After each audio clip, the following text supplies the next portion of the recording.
Hello, Let's Talk AI listeners. Today we have something a little bit different for you. It's a panel discussion on GANs done to mark the launch of the GANs Specialization on Coursera, which I hope you take and is what I will be teaching.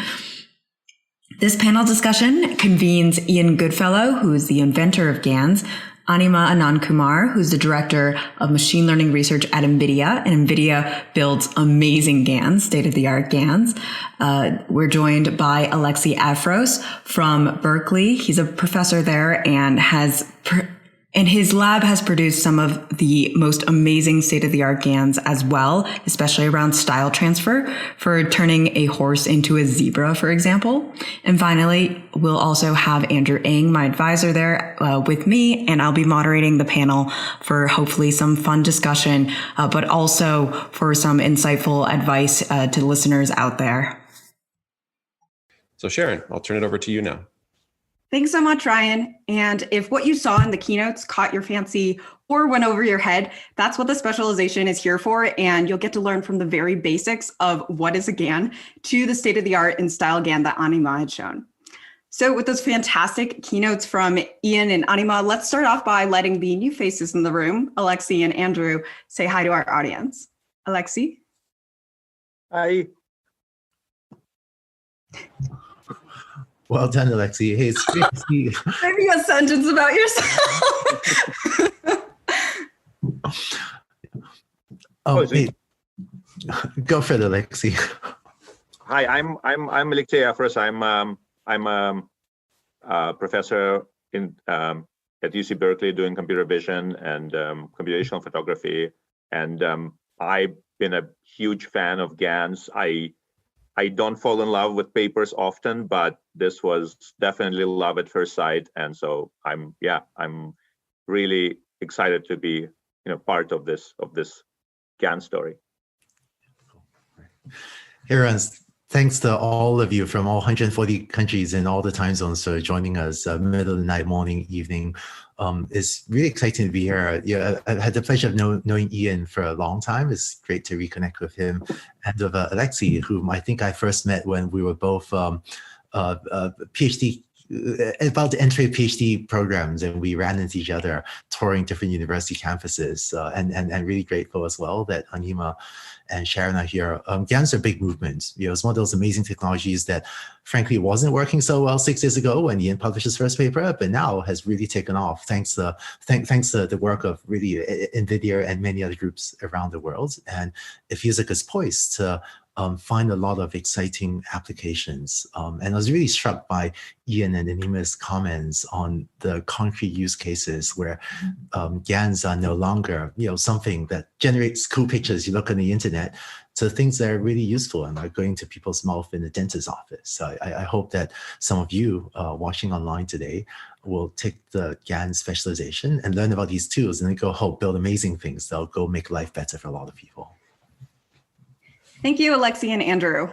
For the next 30 minutes or so, I'll be asking some questions to our panelists. And while I'll be directing questions to a specific person, I'd also like to encourage any of you panelists to jump in and offer your input in the conversation. So starting with Alexi, can you tell us a bit about what your lab has been working on recently? Students in the specialization will be spending a large chunk of time learning about work from you and your students. Sure. As I said, I'm a big fan of GANs. So there is a lot of things that happen in GANs. Thank you, Ian, for giving a shout out to our work with Gladwell on the dental reconstruction. This was done with my wonderful colleague Stella Yu. Lately we have been really thinking hard about disentanglement, just like Anima, and because I'm really focused on unsupervised learning, we have been looking at disentanglement in an unsupervised setting, and we have several papers on that, trying to use a Hessian penalty for disentanglement, and also thinking about using contrastive learning for kind of disentangling texture from structure. We have a couple of very recent papers. One is on kind of replacing the cycles in cycle GAN with a contrastive learning that was in ECCV And we have a just brand new paper at NeurIPS called Swapping Out Encoders, where we are kind of separating the style and the content, again, in an unsupervised way that we're pretty excited about. Apart from that, I've been working for a long time in self-supervised learning. Again, going away from, I don't like labels, so I'm trying to stay away from labels. And I've been also pushing against, I also don't like data sets, even though I love data, but I don't like the fact that they're stationary. And so we have been really focusing on online kind of streaming data learning. And so we have a paper on test time training, where we're basically like adapt to the streaming data in an online way. And so I think, but this is just starting, and I think there's a lot of cool directions there. Yeah. Fantastic. I love your contrastive learning paper. And we are also in our lab with Andrew looking at disentanglement. So that seems to be a trend here. But well, in a sense, I think GANs are doing a lot of the disentanglement. Even if you just take the brand, just off-the-shelf style GAN or big GAN, there is a lot of cool disentanglement there already, and we just don't quite understand, how much is in there. So I think this is one of the kind of exciting directions now. Yeah. Yes, very much so, and a huge trend in research right now. Speaking of trends, Andrew, what trends around GANs are you most excited about? By the way, not sure if I should say this. Sadly, our submission to Neuros on disentanglement did not get accepted, but that's okay. You happens to everyone. You live and you move on, and then you try again. Excited about trends. I'm excited about. I think that there's so much basic research on GANs that's still going on, and that's great, right? Clearly, technology innovations, new modes still going on is great. What I see is in tech deep learning world, over and over, a pattern you see is there's a new technology. It works amazingly well in the lab. And this opens up the door for a lot of exciting creative applications. I think, maybe 10, 12 years ago, we started to see this as supervised deep learning. And then we saw a lot of dominoes topple. Deep learning has its first major impact in speech recognition, followed by computer vision, ImageNet. And then I saw same transformation in NLP and so on and so on. And GANs pattern matches to me to one of those amazing, those technologies. And now it works so well. You look at pictures and go, wow, this is so cool. But I'm really excited about exploring all the ways to take these and put them into useful applications, which is actually really difficult. The whole AI world is not great, frankly, at bridging the research, the proof of concept to the production gap. But when Ian talked about the gaze tracking, mapping one eye, the computer graphics eye to another one, it turns out that in order to apply that broadly across many industries and many problems, I think there'll be a lot of important stuff to solve, right? What happens if the mapping doesn't work? How do you make sure you don't have mode collapse or training problems or all of those are issues, not just when Ian is at the keyboard working at making it work well, but how to make it systematic so that many teams, hundreds of thousands of teams across the industry can make it work.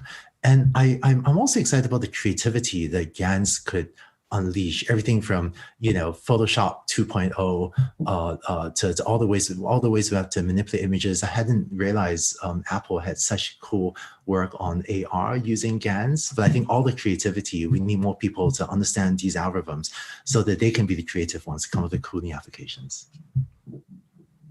Thanks, Andrew. And I think Anima also has maybe shares that perspective, since she does spend her time between NVIDIA and Caltech. Anima, what are some of the unique challenges of applying GANs to business that you see, even if you're at NVIDIA and have a seemingly infinite supply of GPUs?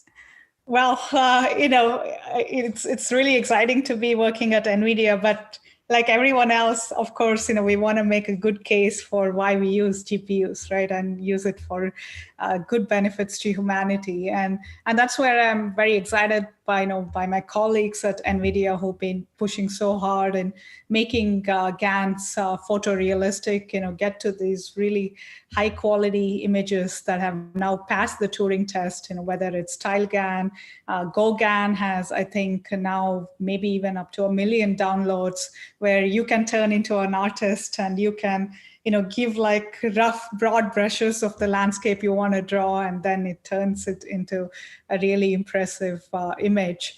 And then also moving more into the 3D world, how to do generation there, what are challenges, and how to do it at scale. That's where there have been a lot of great researchers at NVIDIA looking into these cutting edge topics in generative models. So more on the Caltech side, what I'm excited is looking at interdisciplinary research, right? And especially talking to neuroscientists such as Doris Sau, and looking at how we can get inspiration from how our brain, does this. Does the brain have a generative model? Apparently, that question is still open and unanswered, but we do have some form of feedback. We do have some form of representations of the world around us.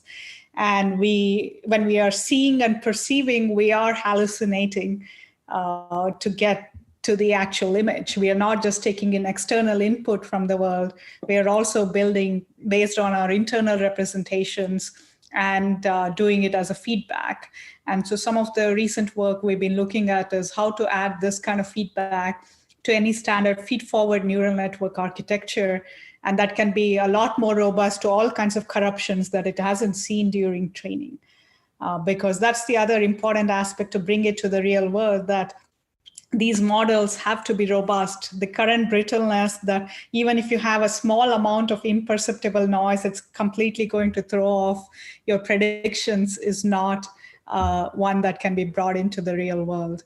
And so looking at how we can get inspired from the mechanisms in our brain and trying to bring some of that into neural network architectures like feedback is something that's been very exciting. Very cool and very salient.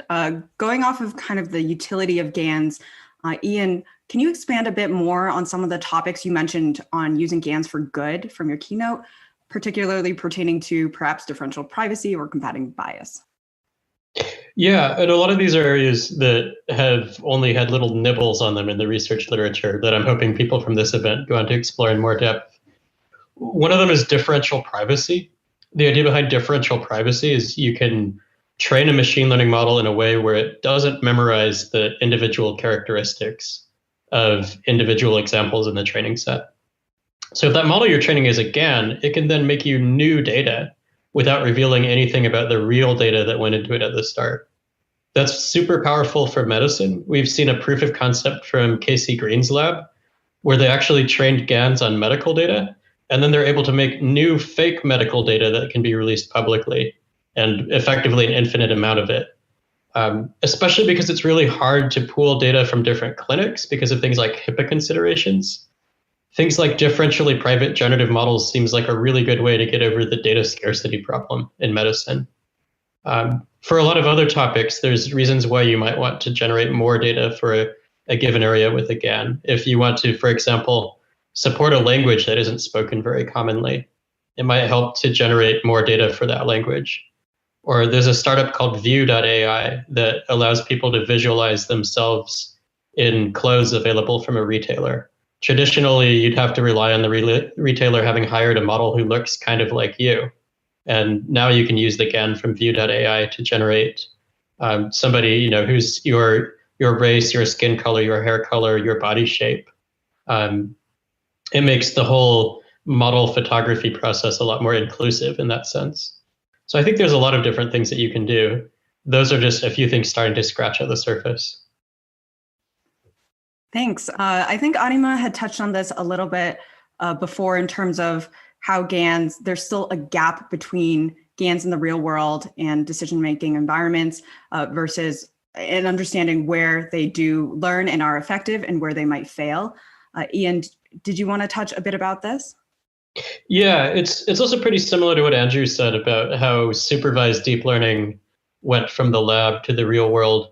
The state of GANs today kind of reminds me of the state of supervised deep learning, maybe like circa 2012, that it used to really take a wizard to train a deep learning system. And to some extent today, GANs are still like that.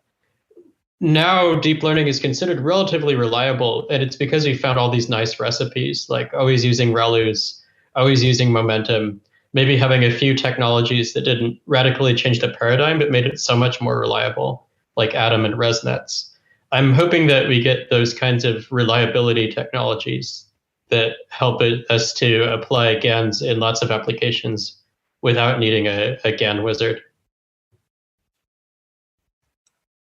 One of the interesting things to me, it's just really going off Ian's comment. One of the interesting things to me is that a problem, if I may, about the whole GAN world is we don't have very good evaluation metrics, and so we tend to generate it. Either go, ooh, this looks great.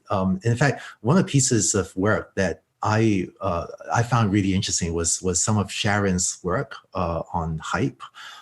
Showing how challenging it is and how problematic it is to use some of the automated evaluation metrics. And I think this contributes to the need for GAN wizards, because the right wizard looks at it and their eyeball says, oh, I gotta, it's clearly mode collapse, I'm gonna do this or something. Actually, Sharon, don't mean to put you on the spot. I know you're the moderator, but since you're a world expert on this, do you wanna say anything about this problem?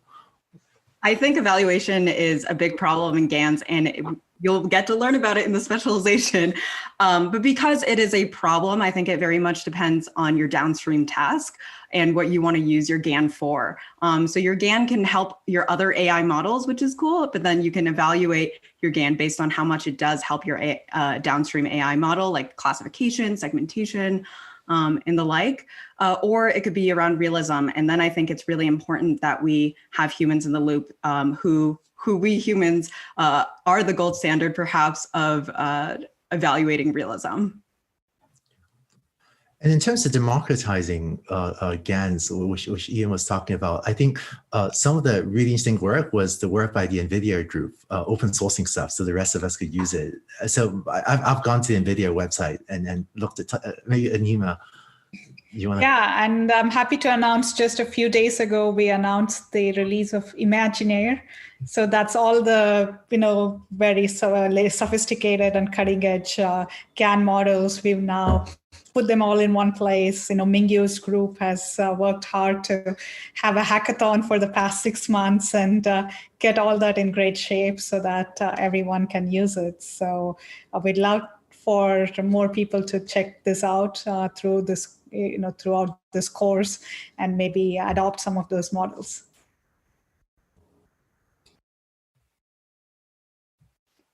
Very cool. Thank you. I'm really excited about that and was following the tweet on that pretty closely. Maybe switching gears and thinking about our audience members a bit, and thinking about what they can do to prepare to be a good GAN researcher or practitioner or student in general.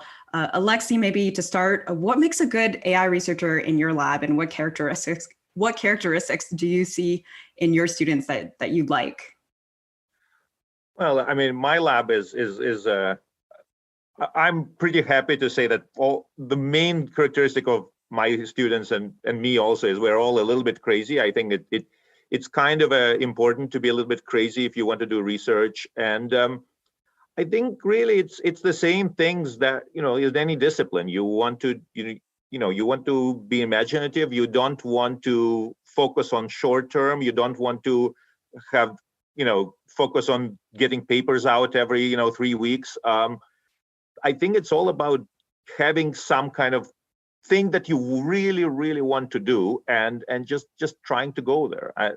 What I tell my students is, don't stress out about all these papers. The faucet is open on archive, and like there's so many papers coming out every day. There's so many papers being published.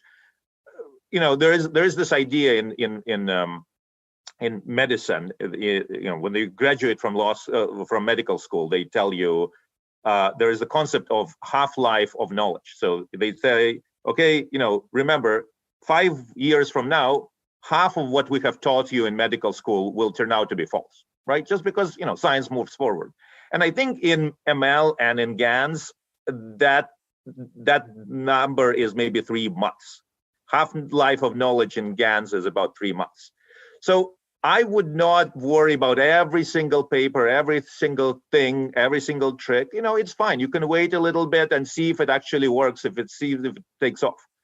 I don't read every paper. If like, for example, if the paper only has faces in it, I don't treat it, because we know that faces are easy. Faces worked 20 years ago using active appearance models. So if they need to try something harder, or if they just have, MNIST or something, CFAR, I wait until they try it on harder data sets. So that kind of cuts out a lot of the chatter. So I would just not worry and not be stressed out, because if you have a good idea, just go for it. It will come out.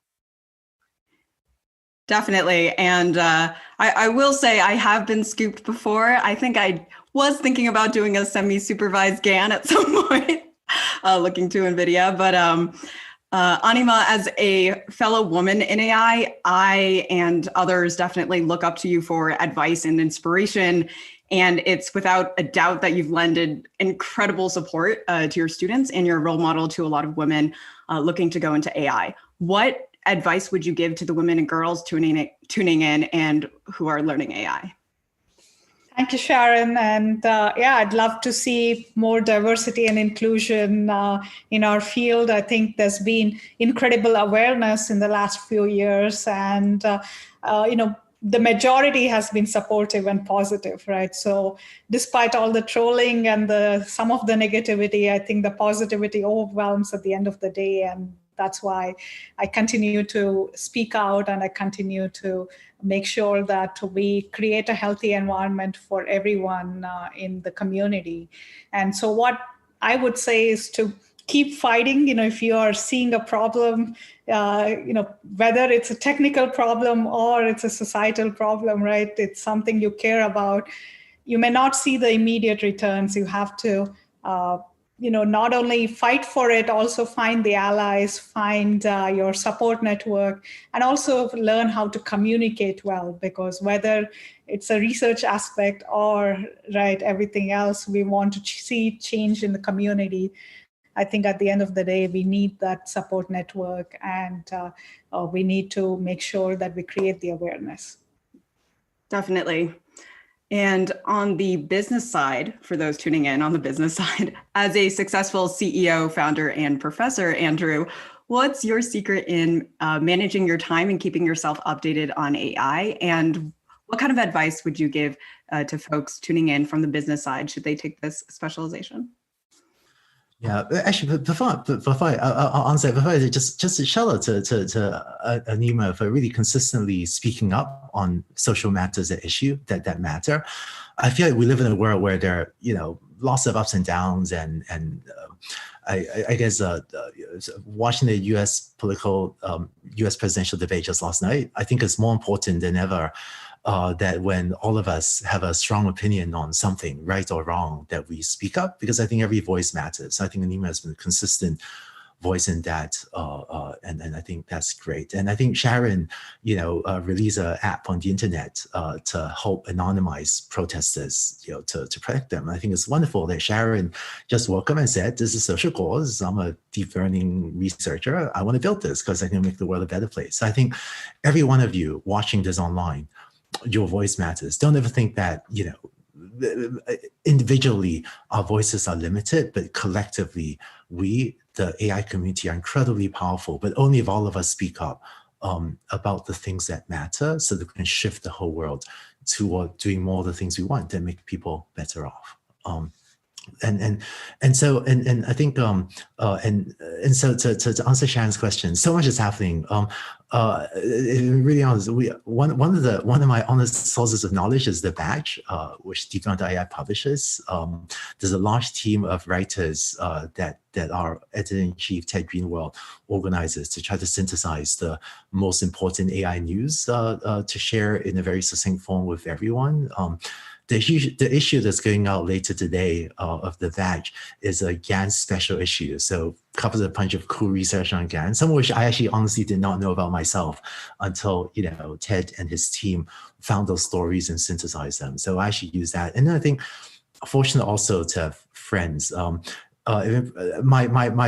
Just to be completely honest, my personal number one source of knowledge on GANs is actually Sharon. Sharon tells me when she sees something cool, so that's fun. But I find that having friends you can talk to read papers together, to brainstorm together, it has been a very important part of how I keep up to date, and so I encourage others, to form a community. None of us should have to do this alone. So make friends, form a community, and work with them, because we're all really much better and much stronger together. Thank you. That's powerful. The newsletter, The Batch, actually has an interview with Ian as well in it, which I hope you all check out. And I think this would be a question for all of you on how do you stay up to date on the latest machine learning research, maybe starting with Ian. Yeah, at Apple, we actually have an event called Paper Party, where once a week we have people get together and share a paper. And I think that's really powerful because only the person presenting it needs to have read it. It's hard to get everyone in a discussion group to read a paper, but one person can explain it succinctly to other people. And then beyond that, just like how Andrew relies on you for updates about GANs, I have friends in different subject matter areas that keep me up to date. I actually read very few papers. I mostly discuss them with other people, and through events like Paper Party, that's how I stay up to date. Great. I know my favorite kind of paper group was definitely one where there were no expectations going in to have read a paper. We just read while you're there together, which is nice. Anima, how do you stay up to date? Yeah, I mean, some of the reading groups are great, especially if they are involving people, right, in a broader community or coming from different areas, so we can look at different papers, not just in a narrow topic. But mostly, again, I don't read papers. Most of the time, I also don't encourage my students to read papers just on archive. So we almost, most of the time, it's a thought process, right? We are saying, why is this, say, problem hard, and what could be a new thing that's can be done, right? What is the barrier now? And then maybe look back and see if others have looked at similar ideas. So I encourage them to first come up with ideas on their own, and then maybe check back and see if that's already been done. And if somebody has done it, great, that means they were thinking in the right direction. If not, then there are new topics. So I think encouraging more creativity and original thought is really important in this mad rush of papers we see on archive. It's very true. When I saw semi-style GAN, I was like, I'm so glad NVIDIA did this. I would never be able to do something that awesome. Alexi? I also don't read as many papers as I would like to, and I rely on my students really to tell me what's cool and what's working. I like to read older papers. I feel a little bit bad that we are reading less papers, especially because I put so much blood, sweat, and tears into my papers. It's kind of every paper is like the introduction. I try to make it all very, Tolstoyan and papers. but it's harder and harder because I know that less and less people read them. So I think it's good to read papers. I would just encourage you to use time as a filter. Read older papers. The older papers are still good. In fact, you will find a lot of really cool things in older papers. And so just wait until you realize that this is actually something that's really working, and then go back and read the paper. That's my advice. And to those older papers, the ones that have stood the test of time, or perhaps your newer ones, did you want to share any of your work in art using GANs to the audience? Well, actually, I do want to mention about art, and it's something that's really kind of connects with people talking about the different things that GANs are used for. For us, it was really kind of amazing. So we came out with Pix2Pix, and then we put the code online, and then within like a couple of weeks, a friend of Phil Izola's, Christopher Hayes, created this very cute little online app to create cats from edges. And then what started really quickly is that people just started doing crazy things with this app and doing things that none of us really expected. So this is kind of different things that people have gone online, and people started to do it with faces, and we realized that there was some kind of a creative energy, and even Jan did one for us here. And then my wonderful colleague, Aaron Hertzman from Adobe, who is really kind of interested in this kind of connection of art and technology, he pointed me out to just an avalanche of absolutely amazing artists who are using GANs to improve to create art. And so Mario Kringben is one of the first ones that really, I mean, this is something that to me feels like we are actually doing something good here by giving the artists a new tool, a new brush. In fact, this is a artist I met, Helena Sarin, who she's a software engineer and she's also an artist. And then when she learned about GANs, she was like, wow, I can connect those two things together. And I like what she says. She says, my watercolor teacher used to say that, let the medium do it. Trust through that. Say my sketch provides a foundation, and then the network does its thing. I don't fight. I constantly tweak the GAN to the GAN brush, right? So it's kind of the idea of GAN not as computers creating art, but as a brush to unleash the creativity of artists. And this is another wonderful artist, Scott Eaton, that I was happy to visit. And what he does is he sketches things, and then he essentially runs pix to pix using some of the data that he has photographed himself in his studio to create these kind of impossible sculptures. And it's kind of amazing how well the GAN is able to kind of capture the shading, the consistency of tone, and yet it is very much something different and something weird. And so finally, I wanted to kind of shout out to this wonderful website by Joel Simon, who is called Art Breeder, and it's a wonderful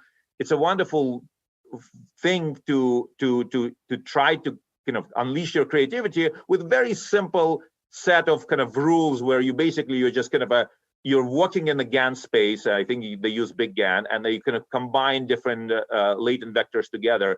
And the power of it is that it's a community effort. It's shareable, and some really, really impressive and amazing works come out of this. So this is just, I think, something that is kind of, to me at least, it was unexpected. I think maybe Ian would also not have expected this, that there's the whole community of artists kind of jumping on this and doing things that we technology folks would never think of. And I think that this is just wonderful. Absolutely. I really like Helena Sarin's book, using GANs and illustrations using GANs, as well as Art Breeder. I love Art Breeder. You can actually, they use StyleGAN as well, and you can actually upload a photo of yourself and adapt it because they have disentangled it essentially. And you can make yourself older or younger and look all sorts of different things. And regarding Pix to Pix, the first model from edges to cats, you will get to implement that and learn about that in the specialization as well. Cool. Well, we have a couple minutes left. So before we wrap up the panel discussion, I'd like to ask each of you to give kind of a 1 or 2 liner for our learners who are building their careers in AI and getting into GANs. Maybe starting with Andrew. Sure. So maybe just one example. Read the CycleGAN paper a long time ago, right? Cool result. This is iconic turn horses into zebras picture. And when I saw that, I was like, wow, this is really cool. And I thought, all right, how often do I want to turn a picture of horse into zebra? Not that often. So sometimes people do ask, what are GANs useful for? And then just earlier this week, I came across a paper by University of Wisconsin and NIH, National Institute of Health, that was taking contrast CT images, basically X-ray images with a dye, and turning them into X-ray images without the dye to feed to a supervised learning algorithm to train for medical imaging. I thought, wow, this is really cool. This thing that was originally published as turning horses into zebras, which sounds fun and really cool, it looks like there's a real application of it to medical imaging. And we wound up covering this paper in the batch as well, which we got today. But to me, there's so much room for creativity that I think if someone wants to break into GANs, this is a good time because there's so much room for so many applications, be it autistic ones like art reader, or small data supervised learning ones like the medical imaging one I just described, or probably lots of other stuff that no one, today has even thought of or is working on. So I think sometimes, as I think Alexi said just now, and then sometimes you'll be a little bit stubborn, chase your dream or chase your beliefs and just keep working on it until it works. Maybe one strange connection. First GPU server at Stanford was built by Ian and his roommate way back, and that helped spur a lot of the work that now NVIDIA did. And I think it was because Ian way back thought, I wanted to build a GPU server that influenced my group's work way back then. So, and I think GAN offers a package of really cool algorithms that are mature enough to use in many places, but also has a lot of room for creativity. So I hope people will do that. Anima next. So that's great what Andrew said. I completely agree. I would add, in addition to also look into the foundations, right? So at Caltech, I teach foundations of machine learning. It's always good to start from first principles. If you're now thinking this as a min-max game, what does game theory tell us? Even in simple cases like a bilinear game between two players, what is known, right? So thinking some of that could give you then intuitions on even how to tune complicated GANs ultimately, right? So I think having a good foundation and some solid principled approaches will help us understand these very complex GANs hopefully better. I mean, we're still not completely there, but I encourage you to think about the foundations. And Ian? I think in research or in industry or anything you want to do, really, you should think about how can I do something that's different from what everyone else is doing. If you go for the most obviously promising thing, you'll get scooped, as Sharon has said. I think one way that you can avoid getting scooped with GANs is to try to break out of the mold of mostly using GANs for images. And think about using GANs for industrial design, medicine, any number of things that move beyond just making raster grids. And certainly other people have done this so far, but that's a much emptier field than the very crowded image field. And I think venturing out there will pay big dividends for your career. I agree. And Alexi? First, let me I want to do a little tiny pushback on using things like CycleGAN for medicine. I think in medicine, I think we just need to be very, very careful because I have, every month I get doctors calling me up and telling me, oh, we want to use CycleGAN to create more X-ray data or more MRI data. And fundamentally, one has to remember, GANs are all about hallucinating content, right? So you have to be just super, super careful. So I think it's possible to do interesting things in medical applications with GANs, but I think you need to be just extra careful because this is not horses and zebras, right? This is like human life. So I would just add some caution to using GANs in the medical domain in particular. But I think definitely research should continue in that direction. As far as kind of advice, I think especially if you're doing research, if you want to be a researcher, I think it's all about having fun. You need to enjoy what you're doing because if being a researcher is hard. Your papers get scooped, your papers get rejected. It's tough. It's not a 9-to-5 job. You're a researcher 24/7. So you need to be enjoying it. You need to find something that you actually love because otherwise it's just not worth it. So just try to have fun. I totally agree with that. Though on the medical side, I will seek to prove you wrong in a few months. Great. I definitely agree with Alyosha, you should be careful. But I think that's part of why we want machine learning experts working in that area is if someone who only knows medicine sees a paper on GANs and says, give me some of that horse to zebra magic for MRIs, they're not going to understand all the things that can go wrong in the ways that a real machine learning expert can. So it's part of this community's responsibility to be careful and thoughtful about those high stakes applications. And I think it's really important to be highly collaborative. It's both on our side and on the medical side. And this brings back evaluation. To every kind of medical project that we do in our lab, we very much have doctors in the loop looking at, a GAN generated image and saying, did it hallucinate cancer or remove cancer? And it must maintain that label, right, for it to be useful. So to find those applications, I think it's really important to make sure that there's a lot of collaboration and conversation going on and learning from both sides, of course. I mean, I completely agree with that, right? So the collaboration has to be like completely integrated. It's not like, take this GAN package and go off and do this, right? Because the question is, what are the metrics again in medicine that is accepted? In many cases, even that's not there, right? It's not, again, one quantifiable metric in many cases. Even doctors disagree.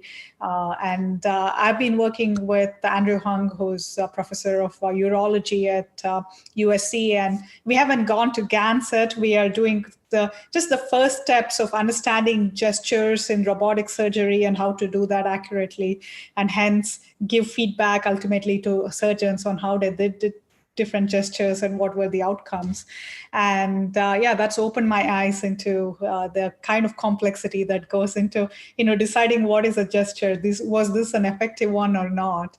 Right. So I think my advice would be similar to what Alyosha said, that maybe do baby steps, right? You don't have to do GANs to begin with, just do very simple supervised learning, see what accuracies you're getting, and also think about the diversity. For instance, there have been a lot of apps for detecting skin cancer, but they're mostly trained on lighter skin, and there could also be lots of other spurious things. I think I saw a tweet where I think the purple marker was the one it was, overfitting into, right? So be very careful in terms of the data and in terms of what kind of data is being used.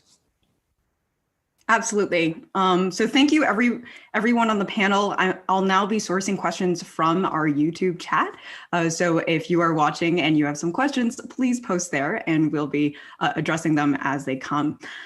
So this speaks to kind of what Ian was talking about in terms of use GANs for something else. Think about other things that you can use GANs for.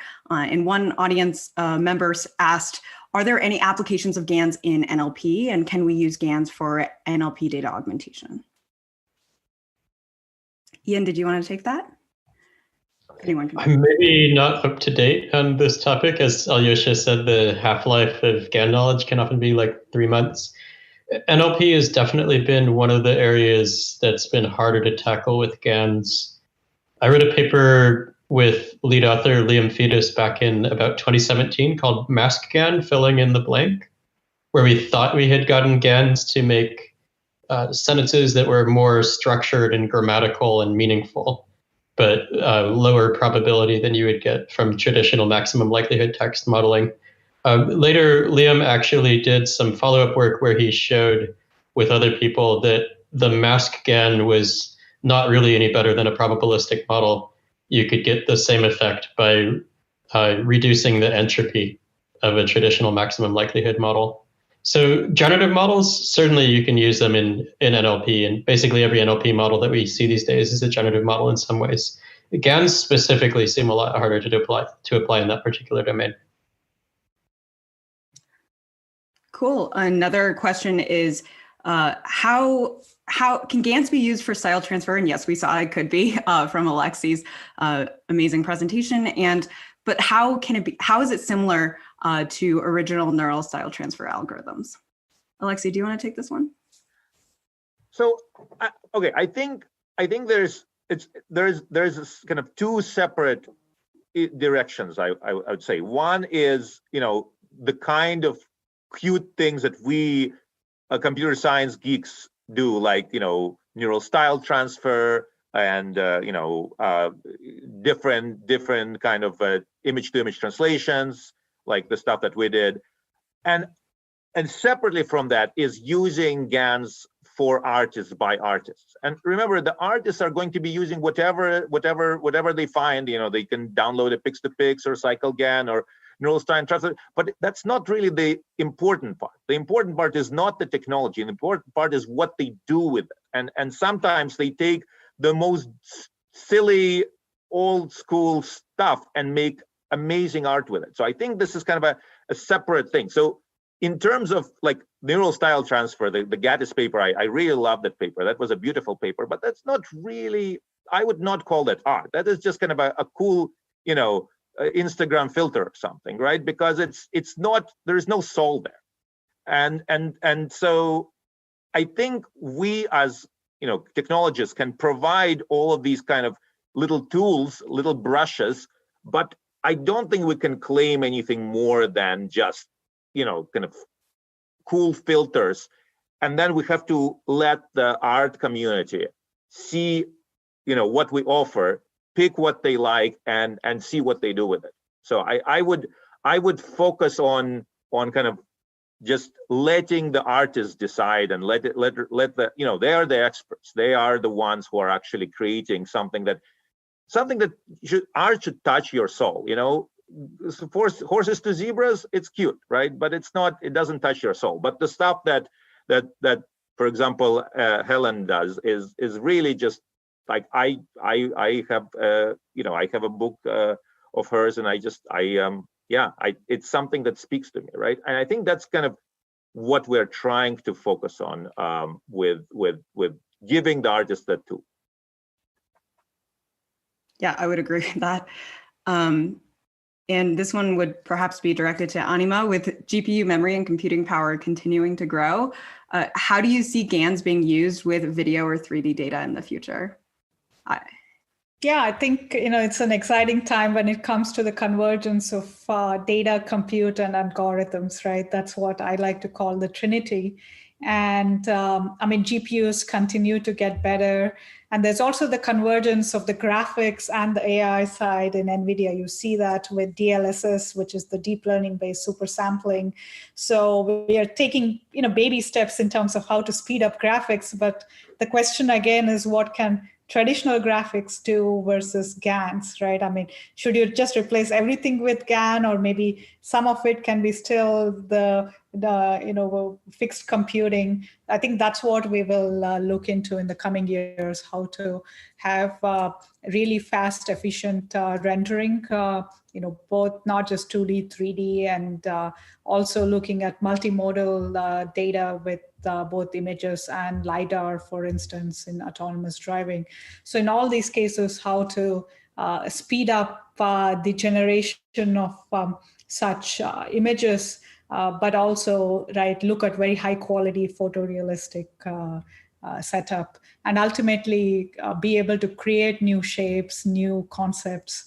I think that would be the next round, not just to speed up what's existing, but to create better assets. And I don't think we'll create new art, but at least we'll create, I think, more assets in terms of 3D shapes to then help us with other downstream tasks. Thank you, Anima. And one last question. I'll direct this to Andrew, since you did touch on this a bit. What are the ethical concerns about pursuing GAN research, or perhaps just applying GANs, as it relates to deepfakes? We already live in a political environment where what's quote unquote true is already vigorously contested. I think that almost many AI technologies can be used for tremendous benefits to everyone, but also has very problematic use cases. So I think that it is up to everyone across society, every single engineer, every company, governments, for-profits, nonprofits, to try to swing put a thumb on the scale to try to make sure that applications are built that make people better off. I don't think we're very good yet at making sure organizations have the appropriate ethics committees. I don't think we're very good yet at making sure that individual engineers are fully empowered to raise issues and debate them vigorously, and really refuse to participate in projects that we don't think are moving forward. For myself, I do code projects if I don't think they move the world forward. I've coded multiple projects that look like it could be profitable, but I don't think makes the work better. I just kill them just based on that reason. But I'd love to see everyone across society empowered to do that in a more consistent way. I think one thing that we do need is for everyone to just speak up more when these issues arise, so we can have that nuanced debate. And some of these things are difficult. Should you build a technology or not? Sometimes it's actually not clear if you're making the work better off or not. But I think having people empowered to debate that surface issues will mean that on average, we make better decisions as a society. So maybe I want to say, do pay attention to this. Technology is really powerful. So this ethics stuff, it's not just something to let someone else worry about. I think it's something that every one of us should think about and worry about, because this is important for all of us building this. Yes, with great power comes great responsibility. So thank you, panelists, for your insights and discussion here. And thank you, speakers, Anima and Ian, for joining us today. And for our audience, stick around for the last 10 minutes. I'll be giving you a sneak peek into the GANs specialization right now. Thanks a lot, Sharon. You're fantastic. Thanks for organizing all this. Bye. Thank you so much for tuning in to this special clip. I hope you learned a lot and are inspired, and consider taking the GANs specialization on Coursera. I believe you can take it for free, actually, if you audit it. And if you like this episode and the show in general, please leave us a rating, and see you next week.